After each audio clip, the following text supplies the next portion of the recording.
No problem. तो आज हमारे साथ क्लाइंट हैं, इन्होंने हमें एंगेज किया है specially for the purpose of stamping of south Korea study visa D4। तो इनसे अभी discuss I I think so D2 है जो D4 है वो डिस्कस करेंगे।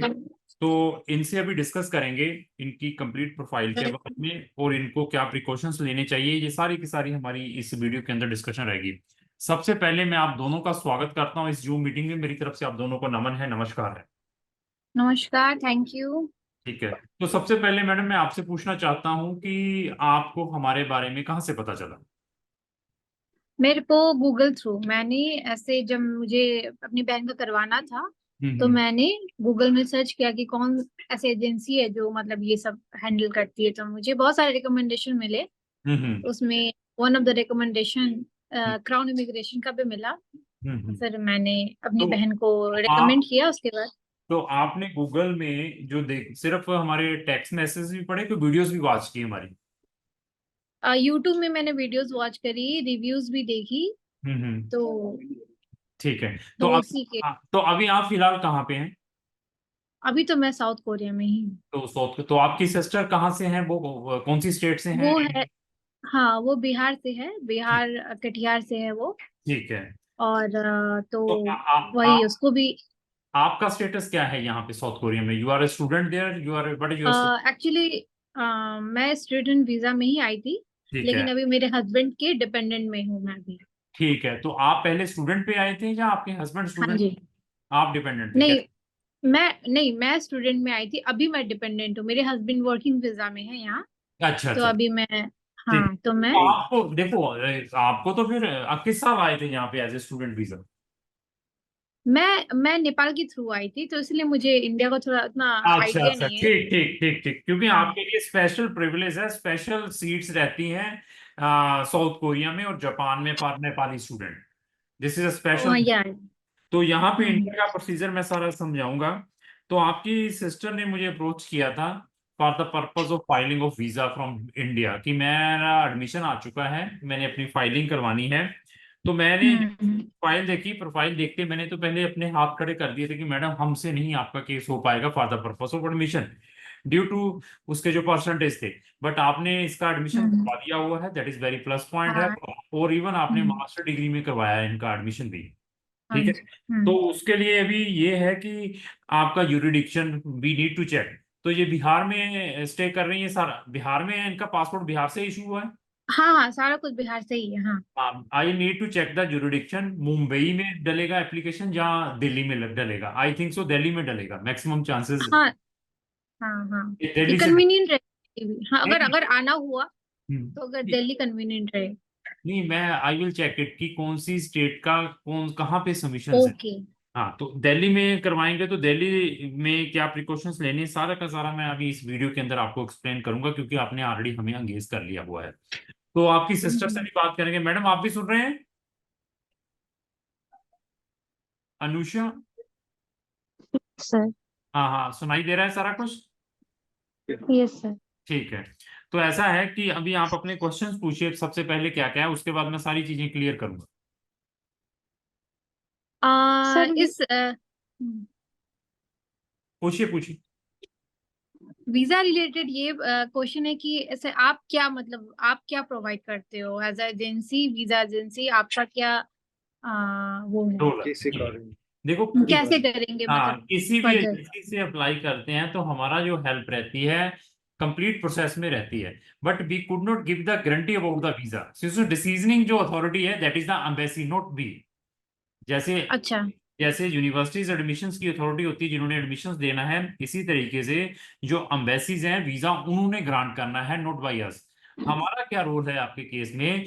हम आपके केस को एंटायरली प्रोसेस करेंगे, सारे के सारे केस को हैंडल करेंगे, आपको सारी की सारी चीजों के बारे में बताएंगे, आपकी वीजा फाइलिंग करवाएंगे, आपका कवरिंग लेटर बनाएंगे, इवन आपको क्या इंपॉर्टेंट डॉक्यूमेंट्स हैं वो कैसे आपने अरेंज करने हैं उसके बारे में कंप्लीट गाइड करेंगे, और आपकी फाइल सक्सेसफुली एम्बेसी में सबमिशंस करवाएंगे। उसके बाद उसका जो भी आउटकम आएगा वो ऑनलाइन आता है, पोर्टल से डाउनलोड करना पड़ता है।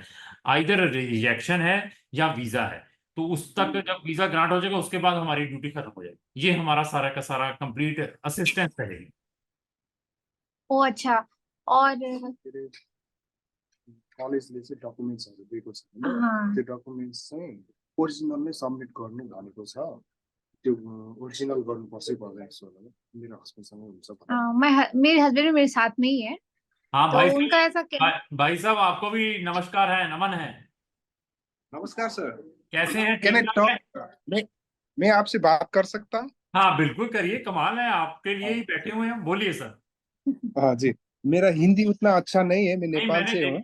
हमारे पास बहुत सारे नेपाली स्टूडेंट्स भी हैं, हम नेपाली स्टूडेंट्स को डील करते हैं बहुत सारे, क्योंकि I am very specialised about the European countries as well as जी जी साउथ कोरिया जापान जैसी कंट्रीज में भी भेजता हूँ, लेकिन साउथ कोरिया जापान के इजीली कंसल्टेंट नेपाल में मिल जाते हैं, लेकिन यूरोप के जी। नहीं करते तो वो हमें अप्रोच करते हैं, तो पूछिए कोई प्रॉब्लम।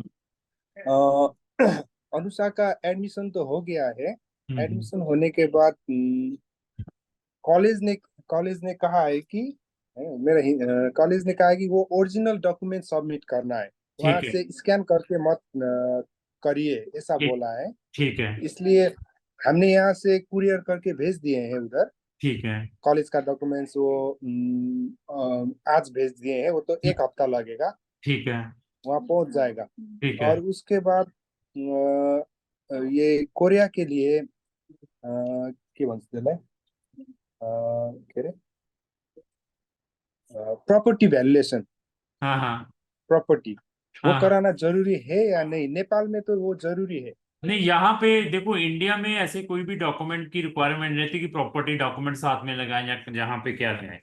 इंडिया में जो दिल्ली की एम्बेसी है, they are very specific about the funds, जो आपने अपने फंड्स दिखाने हैं, that is very very important there. Funds के कारण नंबर ऑफ केसेस यहाँ से रिफ्यूज होते हैं। अभी 3 दिन पहले हमारा साउथ कोरिया का वीजा आया है, जो लड़का मुंबई का था, उसकी वीडियो भी सक्सेस स्टोरी मैंने अपने यूट्यूब चैनल पर डाली हुई है। इवन उससे पहले हमारे 2-3 वीजा रिफ्यूज भी हुए हैं, जो लोगों के पास फंड्स नहीं थे। अच्छा। कि हाँ, ये जी जी ऐसा नहीं है कि हाँ मेरे आपने हमारे थ्रू केस प्रोसेस करना है तो we can 100% provide the visa. मैं फिर बता दिया, वीजा एम्बेसीज ने प्रोवाइड करना है। मेरी जो क्वेश्चनिंग है वो मैं आपसे पूछता हूँ, उसके बाद मैं आपको बताऊंगा आगे क्या होना है। सबसे पहले मुझे ये बताइए कि फंड्स का सिनेरियो क्या है आपके पास, जो फंड्स आपने दिखाने हैं अनुषा अनुषा के लिए वहां पे इंडिया में। सर 17.5 लाख। कितने, 17.5। वो बैंक अकाउंट में है और पापा का पोस्ट ऑफिस में फिक्स भी पापा ने रखा हुआ है। 9 लाख 9 और 5 शायद पापा ने फिक्स डिपॉजिट में पोस्ट ऑफिस में रखा हुआ है वो। और एसबीआई बैंक में पापा का 17 लाख अराउंड है। ठीक है, मतलब 17 लाख रुपया पापा के सेविंग अकाउंट में एसबीआई में पड़ा हुआ है।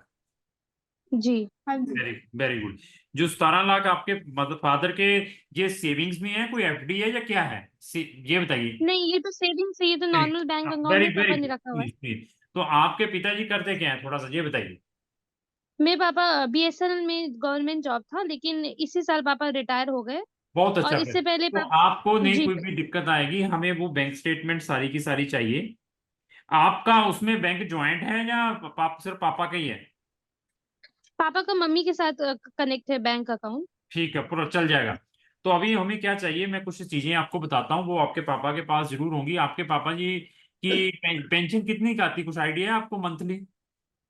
जी, पापा एक्चुअली पापा रिटायर तो अभी हुए हैं ना। पापा 5 साल पहले ही वो वीआरएस ले चुके थे, 5 साल पहले। तो पापा को अभी 32-33 की मिलता होगा पेंशन। ठीक है, तो आपके पापा जी को एक फॉर्म मिलता होगा, अपना फॉर्म 16, फॉर्म 16 कहते हैं, 16। जी। ये फॉर्म जहाँ अपने पापा जी ये पूछे कि वो इनकम टैक्स की रिटर्न भरते हैं। इनकम टैक्स जी भरते हैं, पर साल में ईयरली आई डोंट नो, अब तो नहीं भरते। आई थिंक पेंशन का नहीं भरा था। मुझे नहीं, पापा से कंफर्म होना था। आप कंफर्म किया आपने? ऐसा मैंने कंफर्म नहीं किया है, मेरे पापा से मुझे करना वो होगा कि वो आप मतलब। कंफर्म करिए अपने फादर से, वो हमें 2 साल की पिछली चाहिए, जहां उनसे इनकम टैक्स की रिटर्नों का या फॉर्म 16, ये 2 चीजें लिख लीजिए। ओके। ये 2 चीजें चाहिए। और इसके अलावा, ये तो लग गया, इसके अलावा आपका मेडिकल होगा। जी। मेडिकल कहाँ से होगा वो हम आपको बता देंगे कि कौन सी लैब से आपने करवा कर लेकर जाना है। हम्म। बाकी सारा जी। काम हमारा अपना रहेगा, हम सारे का सारा प्रोसेस करेंगे। आपके सारे के सारे डॉक्यूमेंट प्रिपेयर करके आपको दिल्ली ऑफिस में हमारे एक दिन आना पड़ेगा, जिस दिन आपकी सबमिशन होगी जी। एम्बेसी में। तो उस दिन हम आपको सारे के सारे जो डॉक्यूमेंट है दिल्ली ऑफिस में हैंड ओवर करेंगे आपको।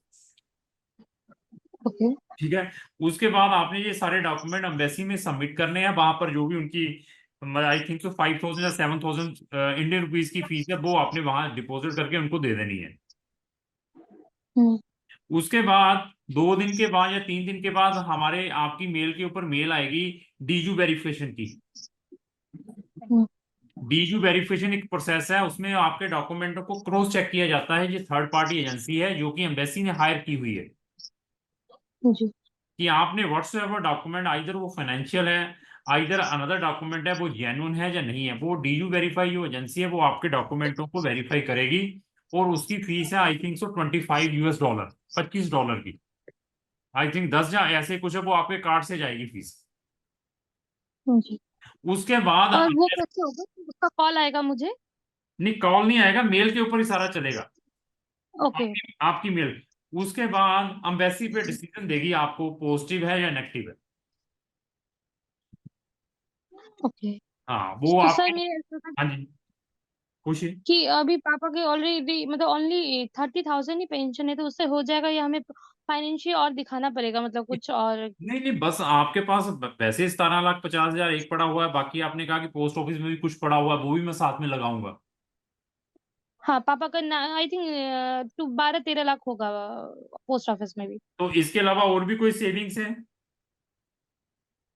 और भी सेविंग्स नहीं है, बस नहीं इतनी है। ही है। तो बाकी हम देखेंगे कि अगर आपके पापा के नाम पे कोई एसेट्स हैं, आपके नाम पर कोई चीज है, पापा ने कोई डिपॉजिट किया हो आपके नाम पे, या आपके नाम पे कोई एसेट्स हो। डिपॉजिट नहीं, मेरे नाम पे तो नहीं है, बट पापा मम्मी ने शायद LIC वगैरह खोला होगा, उसका होगा। चलो वो भी देख लेंगे। फिर हम कोशिश ये भी करते हैं कि सम केसेस में we will make the wealth report from the chartered accountant, जो आपके I think so brother in law ने हमसे पूछा है कि सीए की रिपोर्ट की रिक्वायरमेंट है, प्रॉपर्टी वैल्यूएशन करवानी पड़ेगी। कुछ केसेस में हम वहां पर वेल्थ रिपोर्ट यूज करते हैं, जो चार्टर्ड अकाउंटेंट बनाता है, वो हम खुद ही मैनेज कर लेंगे। मैं आपको बता दूंगा कि वो कैसे बननी है। सर जो प्रॉपर्टीज के पेपर है ना, वो मेरे हाँ, पापा के नाम पे नहीं, वो दादाजी के नाम पे है, पर नहीं फिर वो फिर डेथ कर चुके हैं, तो नहीं, वो फिर फायदा नहीं है उसका। जो आपकी मदर के नाम पे बिलोंग्स हो, जो आपके फादर के नाम पे बिलोंग्स हो, जो आपके नाम पे बिलोंग्स हो, वो हमें चीजें चाहिए। अगर नहीं है तो फिर हम वो वेल्थ रिपोर्ट नहीं बनाएंगे। फिर हम सारा का सारा आपके कवरिंग लेटर के अंदर एक्सप्लेन कर देंगे सब कुछ। दादाजी के नाम पे वैलिड नहीं है। दादाजी के नाम पे जो प्रॉपर्टी है उसका कोई मतलब वैलिड नहीं है, वो मतलब वो वैलिड काम में फिर नहीं आता। नहीं, अभी दादाजी आप उनके अगर ब्रदर सिस्टर कितने हैं, इनको क्या है, फिर बहुत कुछ देखना पड़ता है। अच्छा। हाँ हाँ। तो वो आप थोड़ी वैल्यू बता सकते हैं क्या है वो प्रॉपर्टी की, अगर वो दादाजी के नाम पे है। कार आ, कार बना ना जमीन।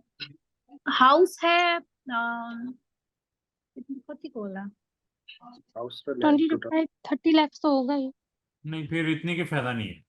तो इतना के लिए दादाजी का डालेंगे, उनका फादर के पास कुछ भी नहीं है। ये दादाजी के आगे कितने, जैसे मैं सोच रहा हूँ, वो सोचते हैं कि कितने सिस्टर ब्रदर हैं, है 30 लाख का ही है। हम्म। हाँ, पर दो है, वैसे होने में तो दो, दो है, बट एक हाँ, हमारा दो है। दो घर है, मतलब दो प्रॉपर्टी है हमारी। दोनों मुझे के तो दोनों 50 लाख दादाजी, का ही होगा। दोनों के दोनों जी। दादाजी के नाम पे हैं।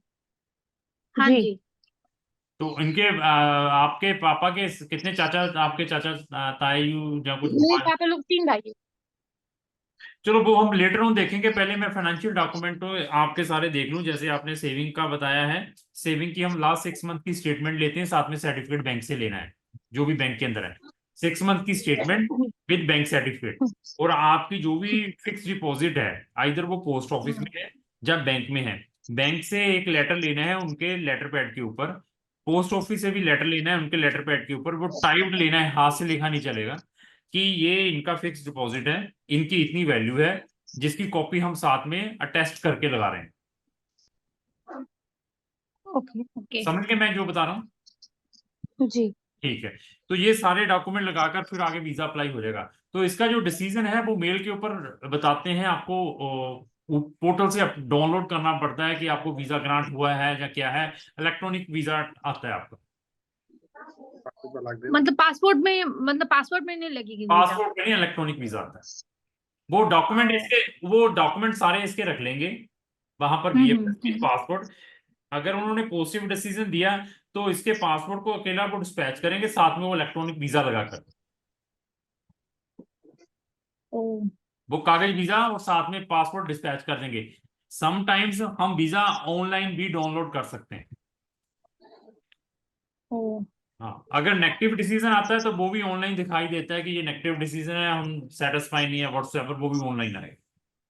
सेप्टेम्बर इन्टेकलाई भ्याउँछ नि होइन टाइम छ? सितंबर इनटेक, जैसे उसका कॉलेज सितंबर से स्टार्ट हो रहा है तो मतलब हो तब जाएगा हम- 1 महीने? महीने में क्या, अभी हम 2-3 दिन 4 दिन 1 हफ्ते के अंदर अंदर फाइल कर देंगे प्रिपेयर, आपने जाके जमा करवानी है। त्यो हामीले यहाँबाट अब डकुमेन्ट्स आएको छ त्यो आउन 1 हप्ता लाग्छ त्यो चाहिँ हमारी डॉक्यूमेंट्स भी नेक्स्ट वीक पहुंचेगी वहां पे। आज हम लोग ने सेंड किया यहाँ से, तो नेक्स्ट वीक आएगी जो यहाँ पे कॉलेज की जो डॉक्यूमेंट। सॉफ्ट कॉपी भी एक्सेप्टेबल है। हाँ जी, सॉफ्ट कॉपी भी एक्सेप्टेबल है। हमारे पास सॉफ्ट कॉपी होती है ना यूनिवर्सिटीज की, नॉट ए ओरिजिनल वन। हमारे पास जितने भी स्टूडेंट्स के एडमिशन आते हैं थ्रू ईमेल आते हैं, that we are using for the purpose of visa, not a hard copy. लेकिन वो कलेज बोला कि लेकिन कॉलेज ने ये इशू करने से पहले इंडियन इमिग्रेशन से बात किया था, उन्होंने कहा कि ओरिजिनल डॉक्यूमेंट्स ही लगेगा। आई डोंट नो, पर पता नहीं, उन्होंने ऐसे ही कहा कि ओरिजिनल डॉक्यूमेंट्स ही आप लगेगा। भेज दीजिए, बट जितने भी हमने आज तक वीजाज करवाए हैं we are using the soft copy, email पे ऊपर ही एक्सचेंज होती है अभी दी हमारे साथ। तो आप लोग ऑनलाइन अप्लाई करने वाले हो या फिर सबमिट करने वाले हो सारे डॉक्यूमेंट्स वीजा के लिए? सारे के सारे डॉक्यूमेंट फिजिकली सबमिट आपकी सिस्टर एम्बेसी में जाकर बीएफएस में करवा कर अच्छा, आएगी। सिस्टर को करना होगा? हाँ, सिस्टर आपके फिजिकली पास यहाँ लेके आएगी। बीएफएस में जाकर खुद जमा करवाएगी वहां। Okay okay. हाँ, तो even she will give the address कि आपको अपना पासपोर्ट की डिलीवरी कहाँ पर चाहिए, तो she will give the address to BFS कि मेरा पासपोर्ट डिसीजन के बाद इस एड्रेस के ऊपर डिलीवर हो जाए। वो पासपोर्ट आपको बाई पोस्ट मिल जाएगा। ओ अच्छा अच्छा। और कुछ और सिर्फ दिल्ली में मुझे ही जाना होगा, मतलब मेरे पेरेंट्स वगैरह कोई फैमिली फ्रेंड भी जाने से नहीं होगा, मुझे ही जाना होगा, है ना? मैडम आप जाएंगे तो आपकी ही जरूरत है, आप जाकर सारा समझ लगेगी जी, क्योंकि आज तक हमने साउथ कोरिया का कोई भी वीजा स्टूडेंट का किसी के बेसिस के ऊपर सबमिशन नहीं करवाई है। तो स्टूडेंट खुद ही गया फिजिकली कहीं पर भी, चाहे वो बॉम्बे का है, चाहे केरला का है, चाहे किसी भी स्टेट का स्टूडेंट है। प्रपर्टी भ्यालुएसन त्यो चाहिँ गरिदिनु भन्नु सिएलाई और वही प्रॉपर्टी वैल्यूएशन भी, जैसे नेपाल में जो वर्क होता है उसमें प्रॉपर्टी वैल्यूएशन बहुत इम्पोर्टेंट होता है। तो फिर यही था कि अगर इंडिया में भी हो जाता प्रॉपर्टी वैल्यूएशन तो मैडम इजी देखिए, रहता। मतलब मैंने फिजिकली चेकलिस्ट आपकी सिस्टर को भेजी है, एम्बेसी की checklist. They have not mention anything, they have not mention anything about that. अगर ऐसा होता तो डेफिनेटली यूज करते। तो क्या एम्बेसी में छैन रे? हाँ, तो I already shared the BFS की जो वेबसाइट के ऊपर साउथ कोरिया की चेकलिस्ट है with you, these are the document. और ये मदर फ्लाई की चाहिए? हाँ, कुछ मम्मी का अगर ऐसा कुछ नेपालमा चाहिँ डकुमेन्ट्सहरू सबै ओरिजिनल नै नभए पनि हुन्छ क्या। मदर का मतलब ऐसे कुछ बनवा सकते हैं क्या? मतलब I don't know is legal और नॉट, बट मदर का ऐसा कुछ एक्स्ट्रा बनवा सकते हैं क्या प्राइवेट फाइनेंशियल के लिए, स्ट्रॉन्ग करने के लिए? नहीं, अभी मर्दर का बनाएंगे, फिर हम उसके बैंक में क्या है, उसकी इनकम कैसे जनरेट होती है, सारा कुछ चाहिए हमें। अभी एक डॉक्यूमेंट बनाने से नहीं ना कि एक डॉक्यूमेंट बना लिया जी चलो इसका कोई बिजनेस का पेपर बना लो, जाए एक दिन के अंदर क्या बना कर रखेंगे। और साउथ कोरिया एम्बेसी बहुत स्पेसिफिक है about the documentation part. We are not recommended, we will make any like ऐसा वैसा document specially for South Korea embassy. Okay, we trust you. नहीं, हम मैंने एक नहीं कर रहे हैं, मैं डेली फाइलें डालता हूँ। दिस इज नॉट लाइक हाँ दैट, जी। इसका फर्स्ट फाइल। बाकी फिर बताइए सीजन एम्बेसीज ने देना है, नोट बाय मी। या चलो ठीक है जी, और बताइए कोई क्वेश्चन है तो। नहीं फिलहाल डाउट तो थे अभी जो प्रॉपर्टी वैल्यूएशन को डाउट, salary हाँ डाउट वही था, मतलब मेन डाउट वही प्रॉपर्टी वैल्यूएशन का क्या करना है। मैडम और प्रॉपर्टी डॉक्यूमेंट्स। प्रॉपर्टी नाम बिलोंग्स ही नहीं करती है फादर या मदर के ओके नाम ओके। पे। अभी दादाजी के नाम पे बिलोंग करती है तो वो मैं उसको कोई इतना दे नहीं रहा हूँ कि वो कोई वायबल है। क्योंकि देखिए तो मैंने सर ऐसा मैंने इसके अंदर एक चीज बोली है, डीजू वेरिफिकेशन। हम्म। डीजू वेरिफिकेशन इन्होंने क्यों हायर की है साउथ कोरिया ने? क्योंकि there is a number of students they are using a fake documents for procuring the South Korea visa. That reason उन्होंने थर्ड पार्टी हायर किया है। कोई भी डॉक्यूमेंट ऐसा वैसा पाया जाता है तो बड़ी डिफिकल्टीज है। ओके, अगर जैसे ये अगर इसके क्राइटेरिया में ही नहीं आता तो फिर तो कोई प्रॉब्लम नहीं है। तो अगर जैसे दैट एम्बेसी। रीजन देखो, हाँ। अगर होता तो then I will definitely use कि आपके पास करोड़ों रुपए के हम्म एसेट्स पड़े हुए हैं, फादर मदर के नाम पे बिलोंग्स करे, then I will be happy to add that documents there. अनि त्यो के अरे एपोस्टाइलको डेट सकेको और ये इसका बैचलर का अपोस्टाइल का 6 मंथ से ज्यादा हो चुका है, तो फिर से री करना होगा या फिर देखो अपोस्ट। ओरिजिनल डॉक्यूमेंट पे हुआ है, इसको दोबारा अपोस्टल करवाने की जरूरत नहीं है। एक बार ओरिजिनल डॉक्यूमेंट पर हो चुका है। ठीक है, फिलहाल तो यही था सारा डाउट्स तो अभी अभी तो। जितनी जल्दी आप हमें डॉक्यूमेंट्स प्रोवाइड करेंगे उतनी जल्दी हम आपकी फाइल एम्बेसी में सबमिशंस करवाएंगे। अभी डिपेंड आपके ऊपर है। तो अभी करवाना है हम लोग को, मेन ये बैंक से स्टेटमेंट निकलवाना है, पोस्ट ऑफिस से स्टेटमेंट निकलवाना है, लेटर निकलवाना है। और और यही डॉक्यूमेंट हमें आपकी ओर से चाहिए। एक मेडिकल करवाना है, मेडिकल कहाँ से करवाना है मैं हम आपको बता देंगे। ये चीजें आपकी ओर से चाहिए। अभी जितनी जल्दी आप प्रोवाइड करेंगे वी विल प्रोसीड। इवन ये हमसे पूछ रही थी कि मेरे पास अभी तक डिग्री नहीं है, आई थिंक सो किसी यूनिवर्सिटी की जो इसने अभी की हुई है। कहती मैंने लेनी है। मैं कहा डिग्री लेकर उसको पोस्टल जरूर करवा लीजिए, प्रोविजनल ले लीजिए, ओरिजिनल ले लीजिए, व्हाट्सएवर। ओके ठीक है। मैंने ले लिया प्रोविजनल तो। ले ली है तो आप उसको आज ही डिस्पैच कर दीजिए हमारे दिल्ली ऑफिस में। हमारा दिल्ली ऑफिस उसको पोस्टल इमीडिएटली करवा लेगा। उसके एक्स्ट्रा सर मुझे स्कैन करके भेजना होगा कि ये सारे ओरिजिनल स्टेट बैंक स्टेटमेंट। नहीं, और ये सारे के सारे आप हमें स्कैन करके भेज दीजिए, लेकिन इनको ओरिजिनल सबमिट करवाना है ये जितने भी बैंक के डॉक्यूमेंट है। बैंक के ये मुझे डॉक्यूमेंट्स आपको ओरिजिनल थे। कुरियर करना होगा सर। हमें सिर्फ स्कैन करके हमें भेज दीजिए। जो डॉक्यूमेंट आप पोस्टल करवाना है उसका कुरियर करवाना है सिर्फ हमें, ताकि आपका दिल्ली में टाइम वेस्ट ना हो, आप आए सीधा जाके फाइल जमा करवाएं। सर ये वाला जो मैं प्रोविजनल लेकर के आई हूँ इसका मैं ओरिजिनल पेपर आपको सेंड कर दूं, हाँ, भेज दूं। ये ओरिजिनल हमारे दिल्ली ऑफिस में सेंड कर दीजिए आप, तो वो पोस्टल करवा लेगा। इसके 1500 रुपए 1500 रुपीज लगेंगे, वो पोस्टल करवा देगा। ओके सर, लेकिन इसके यानी मतलब अगर मैं प्रोविजनल भेजूंगी तो वो उसके पीछे ही अपोस्टाइल कर देंगे ना। हाँ, तो मैंने जो पहले ओरिजिनल के पीछे ही वो पोस्टल करेंगे ना उसके।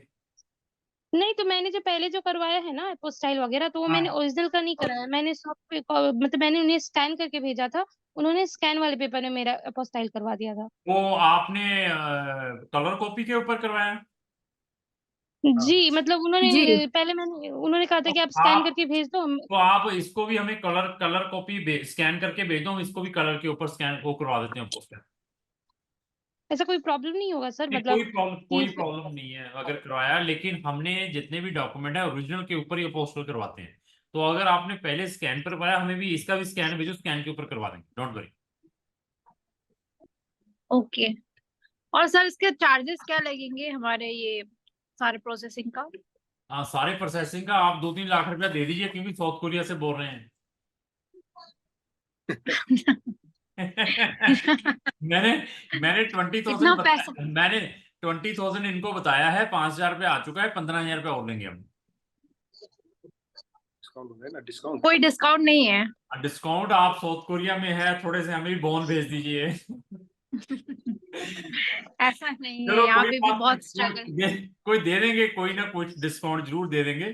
कोई ऐसी प्रॉब्लम नहीं है। हम तो ये कहते हैं कि बेचारी का वीजा लगे पहुंचे। हाँ, सर वीजा लग जाए ये बहुत सर बड़ी ये बात, ये एप्लीकेशन का जितना यही भी है मेन। हाँ जी। कॉलेज का जो सर ऑफर लेटर वगैरह है, ये सब हम्म। भी मुझे अपने पास रखना होगा, बाकी सारे पेपर्स मिला करके। उसके बाद जब मैं दिल्ली जाऊंगी बीएफएस के पास, तो ये सारा मुझे लेकर के जाना होगा, है ये ना सर। सारा वहां पे सबमिशन होगा आपके डॉक्यूमेंटों को छोड़ के। Academic original acceptance letter, original bank document, original medical, all the original ये डॉक्यूमेंट आपको वहां पे जमा करवाने हैं बीएफएस में। Okay sir. बस जी, ओके फिर ठीक है जी, बहुत बढ़िया है। अब तो साउथ कोरिया मैं अगर साउथ कोरिया आऊंगा तो थोड़ा पहचान लीजिए हमें जरूर। हाँ हाँ बिल्कुल बिल्कुल, कोई प्रॉब्लम नहीं है, ये वेलकम। मत कहना कि एजेंट थे इन्होंने हमसे पैसे दिए थे, छोड़ो यार इनको। नहीं नहीं ऐसा नहीं है, चलो ठीक नहीं है नहीं जी, ऐसा नहीं है, बिल्कुल नहीं। बहुत अच्छा, बहुत बढ़िया लगा बात करके। तो हम एज अर्ली एज पॉसिबल काम स्टार्ट करते हैं। धन्यवाद सर, थैंक हाँ हाँ ओके, थैंक यू, बस ऐसे सपोर्ट करते रहिएगा, कोई भी क्वेरीज होगी तो हम लोग डोंट आपसे वेरी। अभी कांटेक्ट में ही रहेंगे। आप हमें अभी कभी भी करें, लेकिन 10:30 से लेकर 5:30 बजे के बीच में जवाब मिलेगा, ओके ओके सिर्फ मंडे टू फ्राइडे। उसके बाद जवाब नहीं ओके देते। आप कितने भी मैसेज करो, सबका जवाब मिलेगा। ओके ओके ठीक है ओके फिर sir, thank you for the information, okay. Thank you.